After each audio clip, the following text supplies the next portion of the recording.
A única constante é a mudança. Aprenda a amá-la. À medida que a taxa de mudança acelera, o resultado aparecerá caótico para os não iniciados.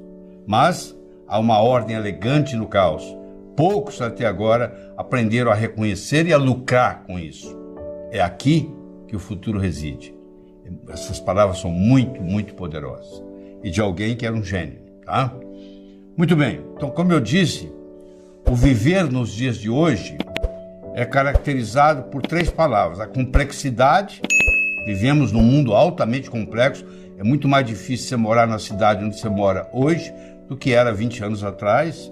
A velocidade, tudo acontece quase que na velocidade da luz. E a incerteza. De repente aparece uma surpresa. Né? De repente aparece um cisne negro. Né? Mais ou menos assim. Então, no mundo de hoje, nós não temos mais platô como a gente tinha antigamente. O indivíduo era latifundiário e ficava latifundiário a vida inteira e passava aquilo para os seus herdeiros. O indivíduo era capitalista, ficava capitalista a vida inteira e passava para os herdeiros. A informação, ela fica velha, então ela tem que estar sempre renovando. E nesse mundo informático que nós vivemos, ou você está subindo ou você está descendo, tá? Então não há mais platô. Ficar lá em cima, eu sou latifundiário, eu sou capitalista. Isso não existe mais. Então, você está subindo ou está descendo na curva da vida. Não tem mais platô. Se você não estiver subindo, você estará descendo. Primeiro eu quero saber de que lado da curva que você está. Você está do lado azul, você está crescendo, ou você já está do lado vermelho. Eu não estou falando em termos de idade, não. Estou falando em termos de percepção, em termos de inteligência, em termos de capacidade intelectual. Você já parou de crescer, você está crescendo. Como é que fica isso? Você ainda tem energia para estudar muitas horas, etc. e tal. Certo? Mas uma coisa é certa, não há mais platô. Você agora tem que decidir aí. Você está crescendo ou você está diminuindo? Tá bom? Isso aí ajuda você a pensar nisso.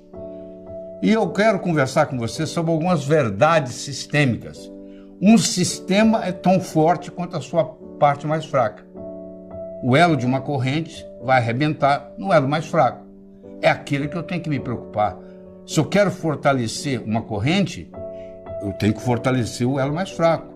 Se eu quero fortalecer um sistema, eu tenho que ver onde está pegando, onde é que o sistema é mais vulnerável. Não adianta eu ficar fortalecendo o sistema onde ele não é vulnerável. Eu tenho que fortalecê-lo onde ele é vulnerável. Lógica é um fator necessário, porém não suficiente para lidar com a complexidade.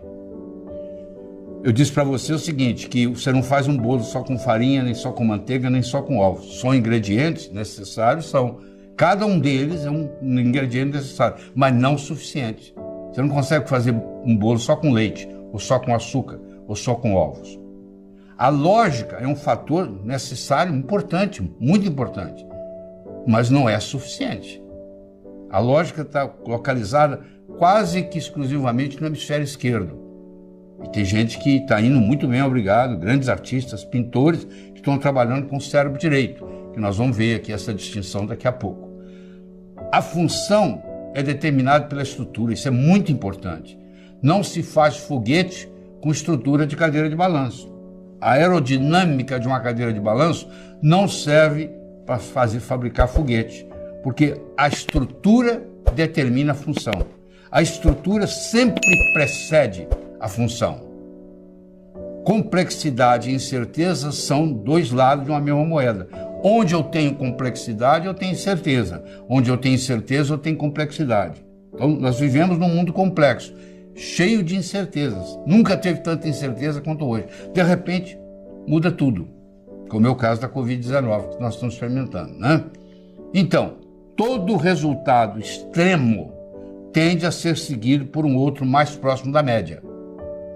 Numa família aparece um filho gigante, o outro vai ser mais ou menos do tamanho da média da família.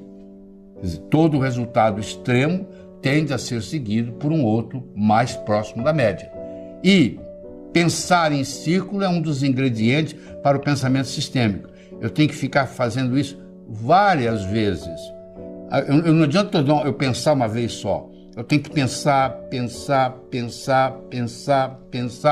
E uma coisa interessante é você levar isso para o sono.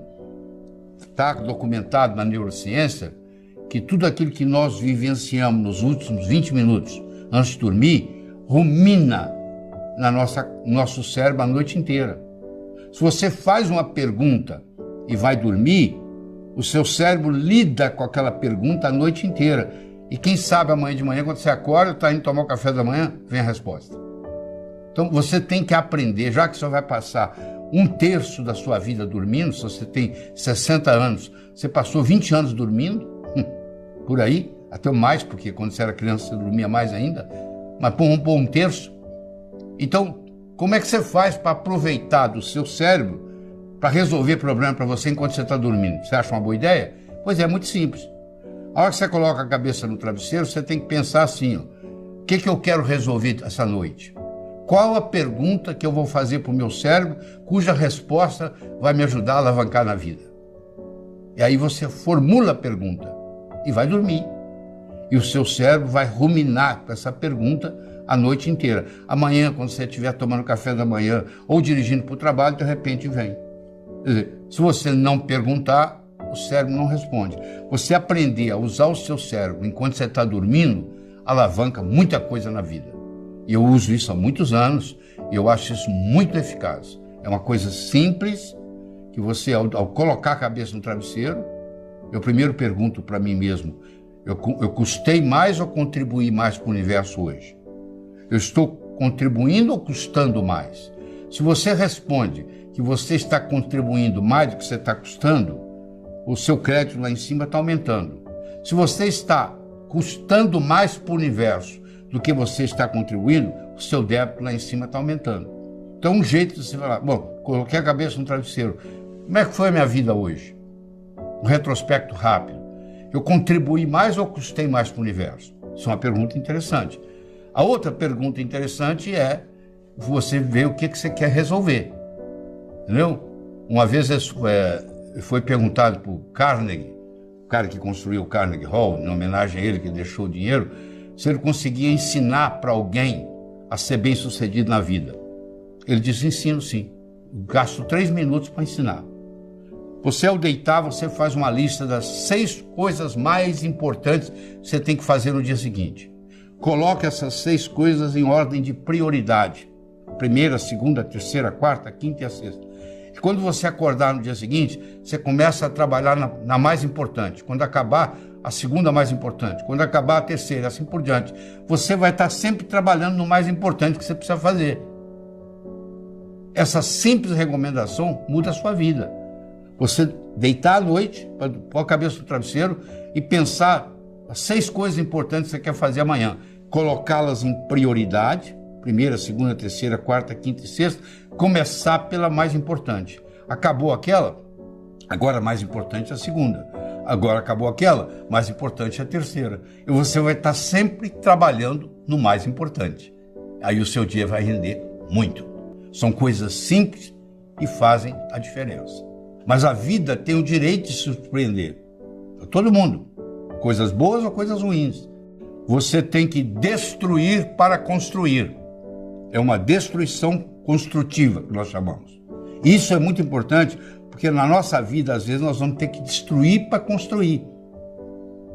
Aliás, Pablo Picasso dizia, não existe construção sem destruição. Você vai construir uma casa, você começa fazendo um buraco para o alicerce. Você vai derrubar árvores. Você não vai. Você vai delegar, alguém vai derrubar e vai te vender as tábuas. Mas as tábuas que você comprou vêm de uma árvore, que foi derrubada por causa de você, porque você teve demanda de vender para você. E você vai destruir, vai dinamitar pedreiras. Você não? Bom, você delegou para alguém. Alguém foi lá, dinamitou e trouxe a brita. Olha que interessante, você fez um buraco no solo, você destruiu a árvore, você destruiu pedreira e ainda nem começou a construção da casa. Toda a construção requer uma destruição. Às vezes, para eu mudar de patamar, eu tenho que largar a mão de coisas que eu vinha fazendo. Quais são as coisas que já são obsoletas na sua vida? Quais são os modelos que você está usando que estão obsoletos e não lhe trazem resultado mais? Quais são as crenças que você vem usando desde criança que você não fez uma atualização? Quando eu tinha 7 anos de idade, a minha mãe dizia assim, ó, não atravesse a rua sozinho. Muito bem, com 7 anos, aquilo valia. Já não vale mais. Se eu continuar com aquilo, é um problema. Aquilo ficou obsoleto, porque crescer, evoluir, significa se livrar de crenças obsoletas. Isso que a gente tem que estar fazendo.